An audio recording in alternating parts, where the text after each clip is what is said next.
on vient de voir qu'Ézéchias a mis en place, dès le début de son règne, toute une liste de réformes que vous avez vous-même listées. Et c'est ce qu'on appelle des œuvres de fidélité. Et juste après ces œuvres de fidélité, l'ennemi a attaqué sévèrement Ézéchias. Donc ça, c'est aussi quelque chose qu'on doit comprendre. Et on a ce passage dans 2 Chroniques, chapitre 31, versets 20 et 21, et le début du chapitre 32, verset 1. C'est ainsi qu'Ézéchias agit dans tout le pays de Juda, donc c'est tout ce qu'on vient de voir, toutes les réformes d'Ézéchias. Il fit ce qui est bien, juste et fidèle devant l'Éternel son Dieu, pour tout ce qu'il entreprit, qu'il s'agisse du service du temple de Dieu ou de l'obéissance à la loi, et au commandement, il chercha à plaire à son Dieu de tout son cœur. On voit vraiment le cœur d'Ézéchias pour plaire au Seigneur. Il a restauré l'adoration. Il a mis dehors tout ce qui était impur. Et tout lui réussit. Début du chapitre 32, verset 1. Après ces événements, donc juste après ces œuvres de fidélité, après ces événements qui démontrèrent la fidélité d'Ézéchias envers Dieu, Sennachérib, qu'on appelle aussi Sanchérib, ça dépend des versions. Sennachérib, roi d'Assyrie, vint envahir le territoire de Juda. Il assiégea les villes fortifiées et ordonna d'enforcer les remparts. Ézéchias a fait de la part du Seigneur, il a restauré le culte du Seigneur, il a réformé beaucoup de choses qui avaient besoin de l'être, et juste après, l'ennemi attaque. Est-ce que c'est étonnant? Non. J'ai déjà entendu, je pense que vous avez déjà entendu ça, des personnes qui disent « Ah, mais quand j'étais pas chrétien, j'avais la vie tranquille, j'avais aucun problème. Depuis que je suis chrétien, là, c'est compliqué. » C'est normal. Et oui, c'est normal parce que on dérange quelqu'un. L'ennemi n'attaque jamais ses enfants, il les lie. C'est autre chose. Il les lie, verbe lier. Mais si tu es attaqué, c'est-à-dire que tu déranges en tant qu'enfant de Dieu, parce que tu as changé de camp. Donc après les œuvres de fidélité, l'ennemi attaque et c'est un diplôme. Mais on va voir que le Seigneur, il est plus fort que l'ennemi. Donc un chrétien qui est dans le compromis, eh bien, il ne gênera jamais l'ennemi. Donc, le fait qu'Ézéchias ait été attaqué de la sorte, après ses œuvres de fidélité, ça ne doit pas nous décourager, en aucun cas. Sennachérib, ou Sanchérib. Si on regarde l'étymologie de son nom, des fois c'est intéressant de regarder ce que veut dire un nom. Donc, Sennachérib, ça veut dire « Sin a multiplié les frères ». Sin a multiplié les frères. Et Sin, c'était le nom d'un faux dieu lunaire. Donc, en Assyrie, ils adoraient toutes sortes de faux dieux. Et le dieu, je pense, le dieu principal était dieu lune, un faux dieu lune, qui s'appelait Sin. Donc, Sennachérib, c'est Sin a multiplié les frères. Donc, on peut passer rapidement dessus, mais c'est finalement un enseignement que le Seigneur veut nous donner aujourd'hui. Puisque Sin, un dieu lunaire, finalement, donc c'est une idole, donc c'est quelque chose qui se place en opposition à Dieu. Donc c'est finalement quelque chose qui est contre le Seigneur, antichrist, puisque toutes les idoles n'ont rien à voir avec le vrai Dieu. Et encore aujourd'hui, le croissant de lune est utilisé comme symbole antichrist dans le monde. Beaucoup de fois. Il y a beaucoup de symboles de mouvements antichrist qui utilisent le croissant de lune. Donc Sennachérib, on est entouré de Sennachérib aujourd'hui.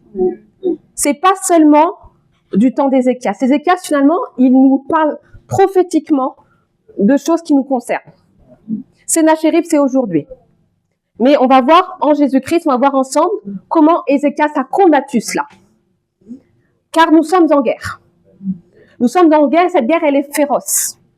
Cette guerre, elle a déjà été remportée en Jésus-Christ et il y a besoin que cette victoire soit manifestée.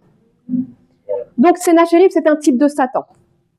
Mais qu'on ne se laisse pas intimider, mais qu'au contraire, qu'on manifeste qui nous sommes en Jésus.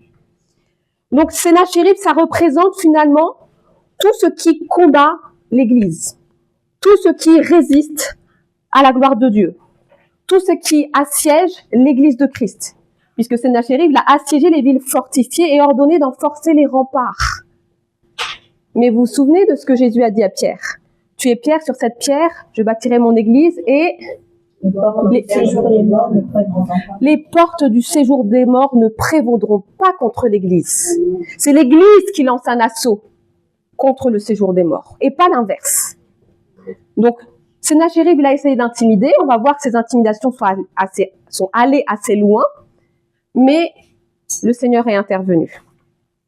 Donc, il y a une résistance, il y a une multiplication des frères. C'est-à-dire que Sennachérib s'estime à multiplier les frères. Donc, non seulement c'est un agent antichrist, mais en plus, il multiplie les agents antichrists. Il y a une multiplication de ces agents-là sur cette terre aujourd'hui. Mais en Jésus-Christ, nous pouvons faire cesser cette multiplication. Nous sommes dans un combat spirituel. L'ennemi, il voue une haine féroce aux œuvres de fidélité. Il déteste que l'on essaye de restaurer l'adoration, que l'on essaye de faire plaisir au Seigneur, de tout notre cœur, de vouloir plaire à notre Dieu. Il déteste le progrès spirituel. On est dans un temps de réforme apostolique et prophétique. 1 Corinthiens 12, 28, Dieu a établi premièrement les apôtres, deuxièmement les prophètes, troisièmement les enseignants, et après il y a d'autres qui viennent. Mais dans les derniers temps, il les restaure dans l'ordre inverse. C'est-à-dire qu'il y a d'abord les pasteurs, le ministère pastoral, le ministère d'enseignants qui a été restauré, puis le ministère d'évangéliste, puis le ministère prophétique et enfin le ministère apostolique. Parce que les premiers seront les derniers. Donc, dans ce temps où le Seigneur est en train de tout restaurer, eh bien, nous sommes l'Église de la Réforme. En Jésus-Christ, nous sommes l'Église de la Réforme. Et l'Église de la Réforme doit faire face à l'intimidation et aux menaces continuelles de l'ennemi. Sennachérib est un type de ces menaces continuelles, ces intimidations continuelles que l'Église supporte et qu'elle n'a pas forcément, entre guillemets, la force de combattre. Mais avec la poussée de l'apostolat, cela va cesser. La dimension apostolique qui est en train de prendre la place et qui est en train d'arriver au même niveau que le prophétisme va permettre de développer cette force qui va faire céder toutes ces intimidations-là. On va avoir des victoires qu'on n'a jamais eues encore. Amen. Chapitre 32, versets 2 à 4. Ézéchias, voyant que Sennachérib était venu avec l'intention d'attaquer Jérusalem, tint conseil avec ses ministres et ses officiers pour faire obturer ou pour faire boucher les sources d'eau situées en dehors de la ville. Tous l'aidèrent et beaucoup de gens se rassemblèrent. Ils bouchèrent toutes les sources, y compris celles dont l'eau s'écoulait par un canal souterrain. Pourquoi, disait-il, les rois d'Assyrie trouveraient-ils à leur arrivée de l'eau en abondance? Première stratégie. Ézéchias, voyant que Sennachérib arrive, il fait boucher toutes les sources. Pourquoi est-ce que l'ennemi devrait-il avoir de l'eau? Il coupe l'approvisionnement d'eau à l'ennemi.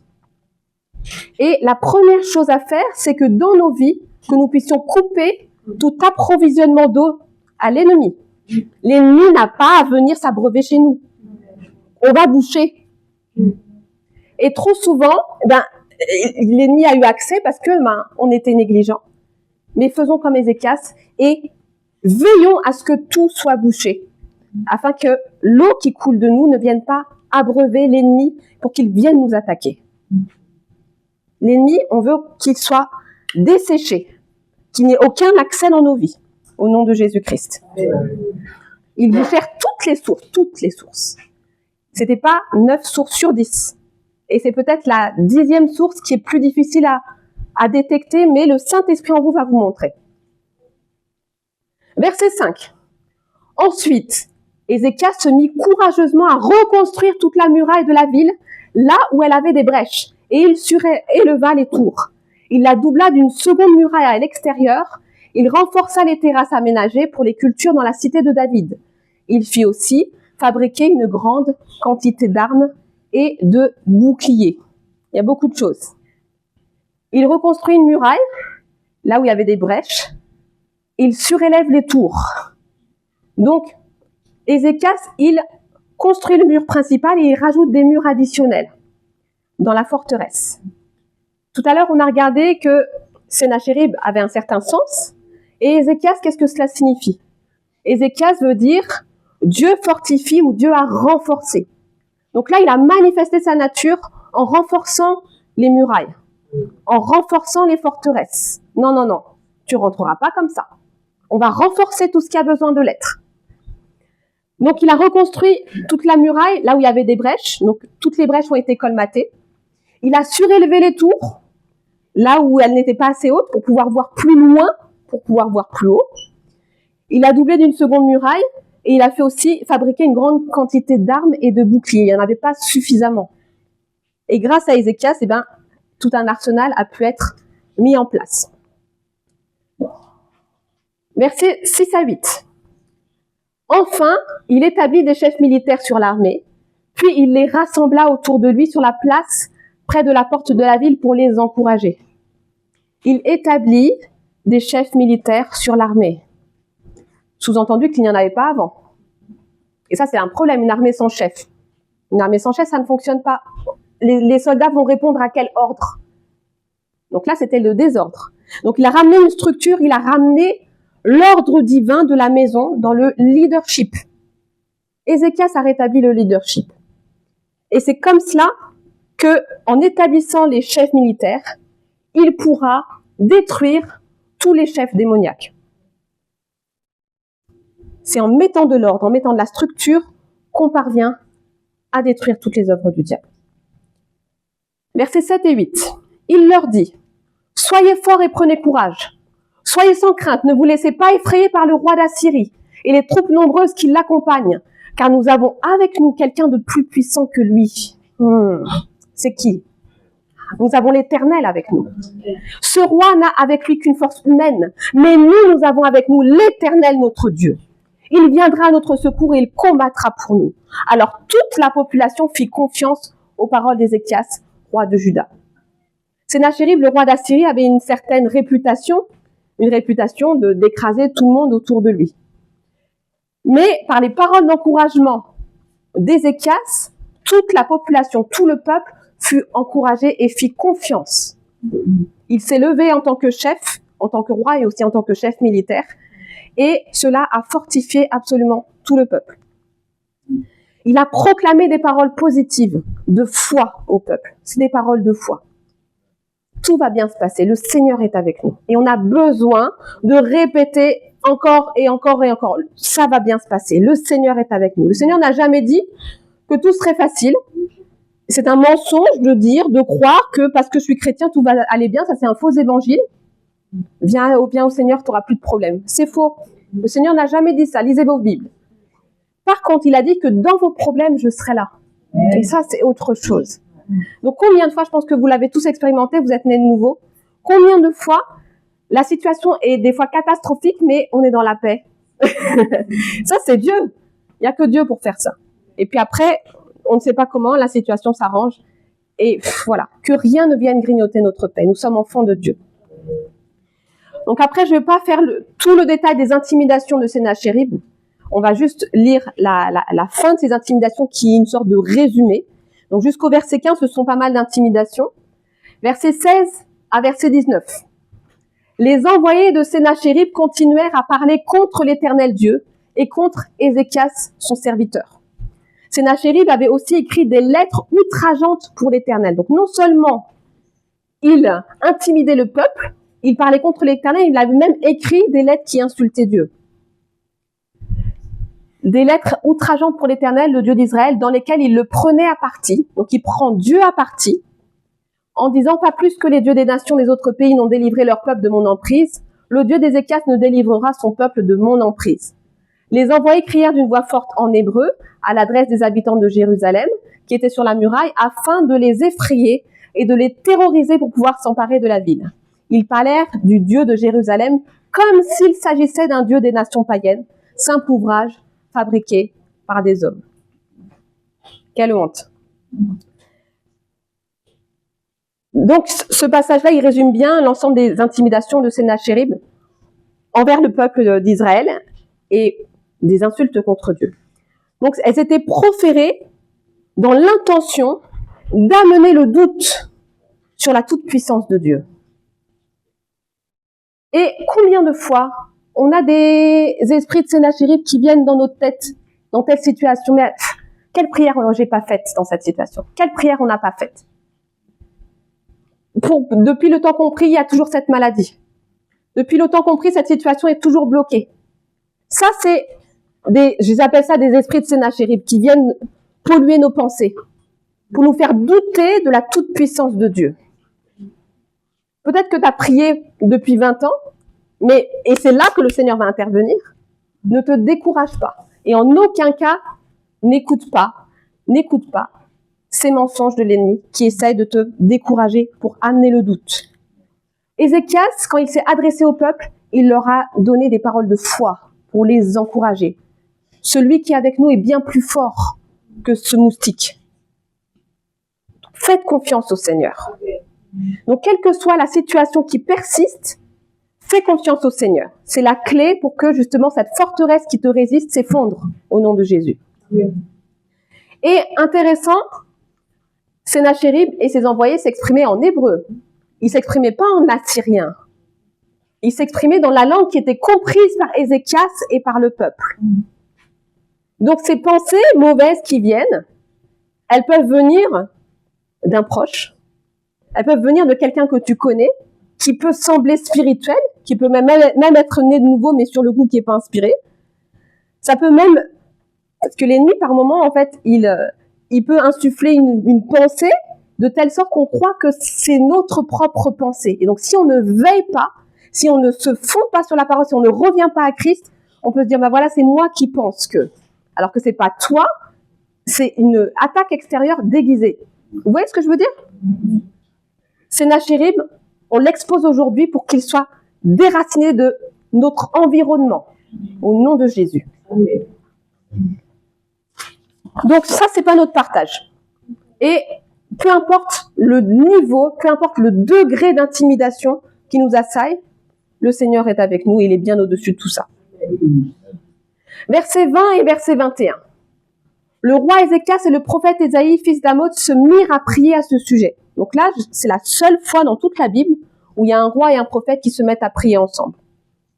Donc, dans l'Ancien Testament, les bons rois représentent le ministère apostolique. Et les bons prophètes représentent le ministère prophétique de la Nouvelle Alliance. Donc, lorsqu'il y a le roi Ézéchias et le prophète Ésaïe qui se mettent à prier ensemble, là, c'est le ministère apostolique et le ministère prophétique qui se mettent ensemble. Et il y a une déflagration dans le monde spirituel qui se produit. Le roi et le prophète se mettent ensemble à l'attaque. Tout à l'heure, nous avons eu un temps d'impact, nous avons tous prié. Et spirituellement, moi, ce que je voyais vraiment que on était tous au ciel et on envoyait des bombes sur la terre. C'est ça qui se passait.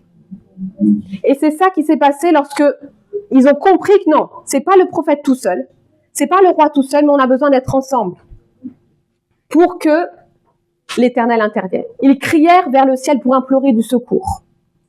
Alors, qu'est-ce qu'il s'est passé? L'Éternel lui-même a agi.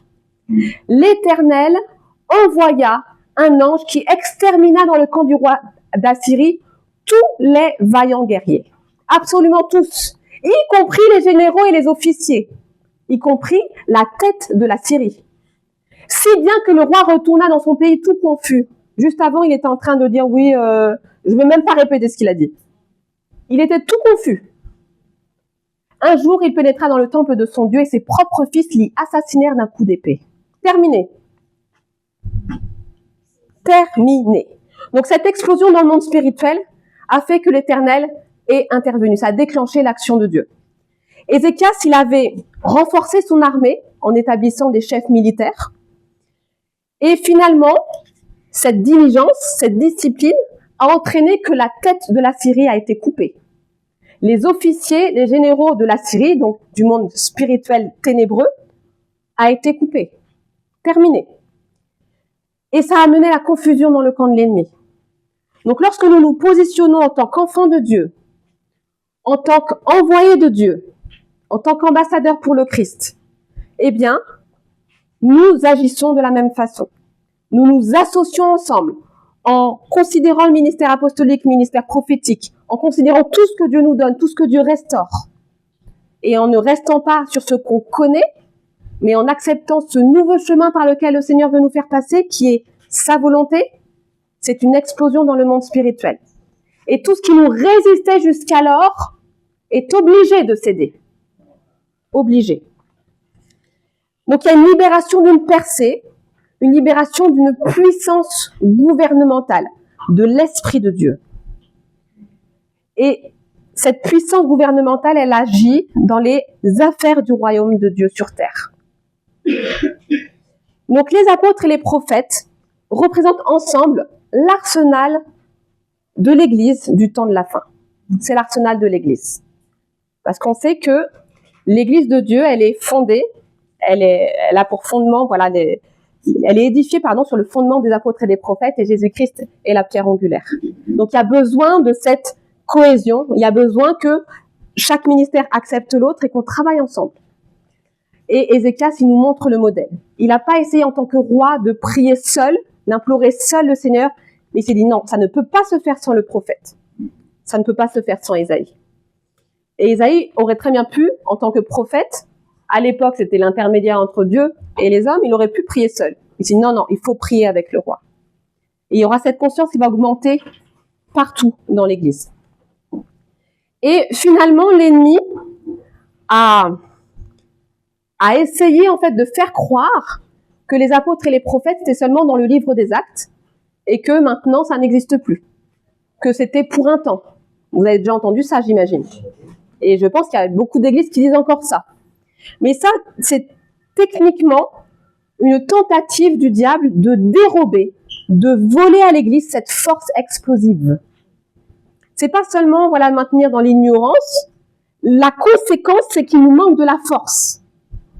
Donc lorsque je crois que les apôtres, les prophètes, c'était seulement pour un temps et que ça n'existe plus aujourd'hui, je m'empêche de manifester une force explosive dans l'Église de Christ pour justement libérer les nations au nom de Jésus. Et cette force explosive, elle doit vraiment nous conduire l'Église à la fin de toute chose. Donc c'est pas rien. Nous sommes l'Église de la fin des temps.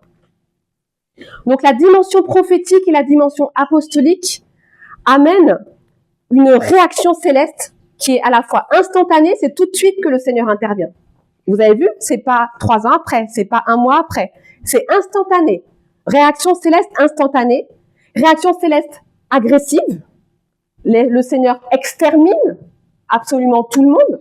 Il amène la confusion dans le camp de l'ennemi. Et le roi d'Assyrie, Sennachérib, a été assassiné par ses propres fils. Et la réaction céleste a été directe. Donc nous bénissons le Seigneur pour cela. Mais il faut pour ça qu'on accepte ce que Dieu fait. Qu'on sorte, entre guillemets, des sentiers battus, mais qui étaient valables pour hier. Le Seigneur trace un nouveau chemin. Dieu envoie un ange qui extermine tous les vaillants héros du camp ennemi. Et c'est ce qu'il va faire dans chacune de nos vies. Et le Seigneur va vous utiliser pour faire la même chose autour de vous. Nous sommes tous envoyés du Seigneur. Donc à nous de posséder, à nous de manifester la force victorieuse de l'Église, de la réforme. À nous de la manifester. Ça va ? Versets 22 et 23. C'est ainsi que l'Éternel délivra Ézéchias et les habitants de Jérusalem de Sennachérib, roi d'Assyrie, et de tout autre ennemi. Donc il y a eu des conséquences sur les autres ennemis. Il leur accorda la paix sur toutes leurs frontières. La paix totale. Nombreux furent ceux qui apportèrent alors à Jérusalem une offrande à l'Éternel et de riches présents pour Ézéchias, roi de Juda. À la suite de ces événements, il acquit un grand prestige aux yeux de toutes les nations païennes. L'ennemi a respecté Ézéchias. Lui, on ne touche pas. Donc il y a quelque chose qui a été déclenché, quelque chose qui a été enclenché. Et au final, aux yeux de toutes les nations païennes, Ézéchias avait acquis un grand prestige. Il n'aurait jamais pu le faire humainement, mais c'est parce que l'Éternel était avec lui qu'il a fait confiance à Dieu, qu'il a eu ce prestige-là. Et c'est ce prestige-là que l'Église aura. Maintenant, on va passer quelques versets, on va voir un autre événement de la vie d'Ézéchias. Oups, pardon. Ah, ok. C'est pas grave, je l'avais pas noté sur le diapo, mais c'est pas grave, on va le trouver. C'est 2 Chroniques, chapitre 2 Chroniques, chapitre 32. 2 Chroniques, chapitre 32, verset 30. Ah oui, il est là. Voilà, tout va bien. Tout va bien. Ce fut aussi lui, Ézéchias, qui fit obturer, boucher, l'issue supérieure des eaux de la source de Guillon, et les canalisa plus bas vers l'ouest de la cité de David. Ainsi, Ézéchias réussit dans toutes ses entreprises. Donc, si on passe vite, on peut ne pas donner d'importance à ce passage. Mais pourtant, c'est important, et on va le voir. Finalement, Ézéchias, il a fait construire il a fait une construction pour ravitailler la ville en eau en cas de siège. Il avait été assiégé par Sennachérib, mais il a fait une construction pour que justement l'eau puisse s'écouler à un autre endroit de la ville qui était moins vulnérable, vers un côté de la ville qui était moins vulnérable. Donc c'était la source de Guillon qui a été détournée. Donc la source de Guillon ici, il a fait construire le tunnel qu'on a appelé le tunnel d'Ézéchias, qui atterrissait dans ce qu'on appelait le bassin d'Ézéchias. Et le but, c'était vraiment que, lors d'un siège, qu'on ne manque pas d'eau. Non seulement il a coupé l'eau à l'ennemi, mais il a fait en sorte que le peuple de Dieu ne manque pas d'eau s'il y a un siège. Et le tunnel d'Ézéchias, ou le bassin d'Ézéchias, s'appelait aussi tunnel de Siloé et bassin de Siloé. Et Siloé, normalement, si on connaît un peu les évangiles, c'est un terme qui est familier. Siloé, on va le voir, c'était dans l'évangile de Jean, on le retrouve, c'est quand Jésus il a fait un miracle pour qu'un aveugle puisse retrouver la vue. Donc on voit que le Seigneur ne veut pas nous parler seulement des épisodes dont on a parlé précédemment, mais il y a un pont même avec ce que le Seigneur a fait. Donc là, on fait un saut dans Jean chapitre 9, verset 1 à verset 7. Jean 9, verset 1 à 7. Donc là, c'est Jésus, il s'agit du Seigneur Jésus. En partant, Jésus aperçut sur son chemin un homme qui était aveugle de naissance. Ses disciples lui posèrent alors cette question. « Dis-nous, maître, pourquoi cet homme est-il né aveugle? Est-ce à cause de son propre péché ou de celui de ses parents ?» Jésus répondit, « Cela n'a pas de rapport avec son péché ni avec celui de ses parents. C'est pour qu'en lui, tous puissent voir ce que Dieu est capable de faire. » En gros, il est né aveugle, c'est pas que son père ou sa mère a péché, c'est pour que Dieu soit glorifié. Il nous faut accomplir les œuvres de celui qui m'a envoyé tant qu'il fait jour. La nuit vient, la nuit vient. On parlait tout à l'heure du croissant de lune. La lune, pour le coup, c'est le symbole de la nuit. La nuit vient, effectivement. Et on voit moins bien lorsqu'il fait nuit, par définition. La nuit vient où plus personne ne pourra travailler. Aussi longtemps que je suis encore dans le monde, je suis la lumière du monde. Après avoir dit cela, Jésus cracha par terre, et avec sa salive, il fit un peu de boue qu'il appliqua sur les yeux de l'aveugle, puis il lui dit, « Va te laver au réservoir de Siloé. » Donc c'est le réservoir de Siloé qui avait été construit des siècles avant par Ézéchias. Et le mot Siloé veut dire « envoyé ». C'est dans le texte, c'est pas moi qui l'ai rajouté. L'aveugle alla se laver, et à son retour, il voyait. Miracle du Seigneur. Donc, Siloé veut dire envoyé. Et pour le coup, en grec, le mot envoyé, c'est apostolos, qui a donné apôtre. Vous voyez le lien? Le roi, le bon roi Ézéchias, était un type d'apôtre, et il a fait construire ce tunnel de Siloé, et ce bassin de Siloé, dans lequel cet aveugle s'est rincé. Le Seigneur avait posé de la boue sur ses yeux et il s'est rincé. Le Seigneur ne l'a pas directement guéri, il aurait pu juste poser ses mains et il est complètement guéri, mais il fallait qu'il aille se rincer au réservoir de Siloé, au réservoir des envoyés, de l'envoyé. Donc le Seigneur, finalement, il y a plusieurs choses. Ézéchias, finalement, il a prophétiquement annoncé la venue de celui qui a été envoyé pour proclamer aux aveugles le recouvrement de la vue. L'Esprit du Seigneur est sur moi, et il m'a oint pour annoncer une bonne nouvelle aux pauvres. Et il y a pas mal de choses, et il va envoyer pour que les aveugles retrouvent la vue. Qu'est-ce que le Seigneur veut nous dire?